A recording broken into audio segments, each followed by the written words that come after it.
Ya baik pemirsa TVR Parlemen dimanapun Anda berada, seperti diketahui bahwa pada pekan lalu indeks harga saham gabungan mengalami penurunan yang cukup signifikan sebesar 7%, yakni di angka 6.084. Nah pemirsa, ini merupakan penurunan yang sangat tinggi jika dibandingkan dengan periode pada saat COVID 2019 lalu.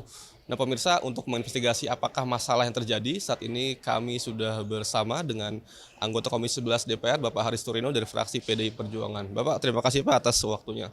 Pak, terkait dengan kejadian pekan lalu Pak, apa yang menjadi perhatian dan catatan Komisi 11 Pak terkait penurunan IHSG pada pekan lalu? Ya, harusnya kita sadari bahwa yang namanya IHSG itu ya indeksnya memang berfluktuasi itu dulu. Tiba-tiba kita kaget ya hanya dalam waktu kira-kira 1 jam terjadi penurunan sampai ke 6,12%. Dan sistem di dalam Bursa Efek Indonesia memang terjadi circuit breakers namanya. Kalau turun 5% maka otomatis di halt selama 30 menit. Kemarin dilakukan penutupan sementara 30 menit dan dibuka lagi. Ya. Jam 11.19 sampai jam 11.49 kalau tidak salah tepatnya. Dan dibuka lagi. Nah, banyak rumor apa sih yang menyebabkan itu? Ya, sebenarnya banyak hal yang menjadi akumulasi.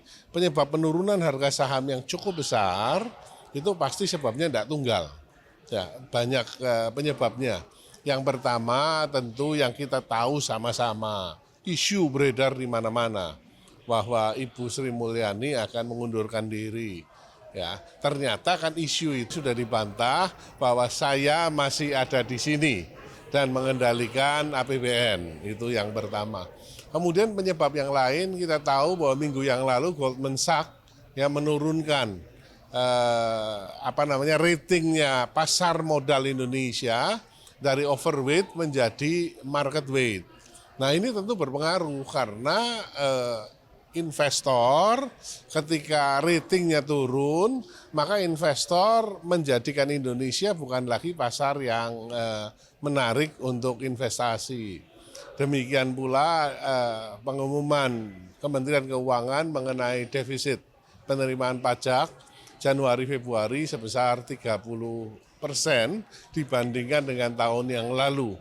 Ini akumulasi secara bareng-bareng maka mengakibatkan terjadi koreksi terhadap harga saham yang cukup besar, yaitu di atas 5%.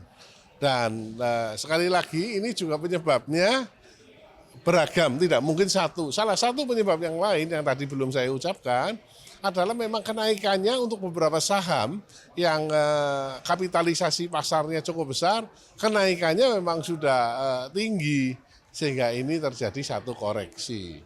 Kami mengunjungi Bursa Efek Indonesia, dipimpin oleh Pak Dasko sebagai Wakil Ketua DPR RI, dan beberapa rekan-rekan dari Komisi 11, kita meninjau ke sana, dan ya memang terjadi panic selling ya, walaupun kemudian ya reda pada sore harinya, apalagi setelah kunjungan dari setelah konfirmasi dari Ibu Sri Mulyani dan juga OJK mengumumkan bahwa tidak perlu melalui RUPS, maka bisa melakukan buyback.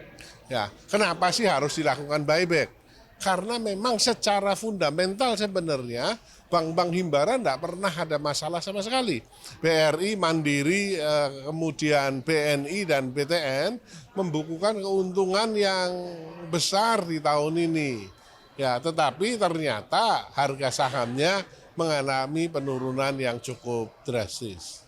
Pak, ini kan artinya ada persoalan terkait kekuatan dari ekonomi kita, Pak. Mungkin ke depan dari Komisi 11 saran-saran yang mungkin bisa dihadirkan kepada pemerintah supaya ke depan ini kan cepat sekali penurunan Pak, sejam langsung turun. Mungkin ke depan supaya bisa sustainable dan lebih strong lagi, bagaimana saran Komisi 11, Pak? Ya, ini karakteristik pasar memang seperti itu. Bisa turun dan bisa naik ya. Karena karakteristik dari saham memang seperti itu. Ya, demikian pula untuk rupiah. Tetapi menurut saya satu hal yang perlu dilakukan adalah komunikasinya. Pemerintah perlu melakukan komunikasi yang lebih clear, ya, memberikan sinyal-sinyal yang positif kepada pasar bahwa memang secara fundamental ekonomi Indonesia tidak terlalu jelek. Ya, ini penting. Tanpa komunikasi yang baik, karena pasar saham ini bergerak berdasarkan pada persepsi. Ya, maka bisa mengakibatkan ya bergejolak cukup panjang. Pak, terakhir Pak, ini kan kembali ke masalah trust karena pasar Pak. Artinya kan penting pemerintah untuk menjaga kepercayaan bagi para investor dan pasar. Nah, mungkin ke depan Pak, supaya indikator-indikator terkait trust tadi bisa terpenuhi Pak, apa yang perlu dilakukan pemerintah Pak terkaitnya? Ya, komunikasinya lebih clear. Ya, menurut saya juga harus ada kejujuran dari pemerintah yang mengatakan bahwa kondisi ekonomi Indonesia sedang tidak baik-baik saja, tetapi akan dilakukan langkah-langkah perbaikan seperti step 1, step 2, dan step 3. Dengan adanya sedikit kejujuran, lebih terbuka kepada masyarakat, maka masyarakat akan lebih mudah memberikan dukungan sepenuhnya ketika pemerintah melakukan aksi-aksi yang agak radikal.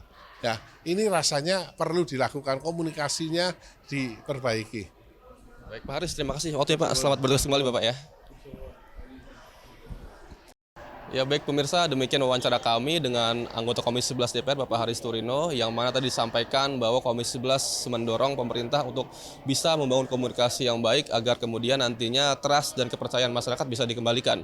Karena pada prinsipnya adalah pasar itu sangat penting dipenuhi oleh kepercayaan dari sebuah negara dan nanti bisa tumbuh kembali ekonominya dan bisa membangkitkan daya beli masyarakat selanjutnya. Nah pemirsa, demikian yang dapat kami laporkan langsung dari Gedung DPR RI Senayan, Jakarta. Kami kembalikan ke rekan kami di studio.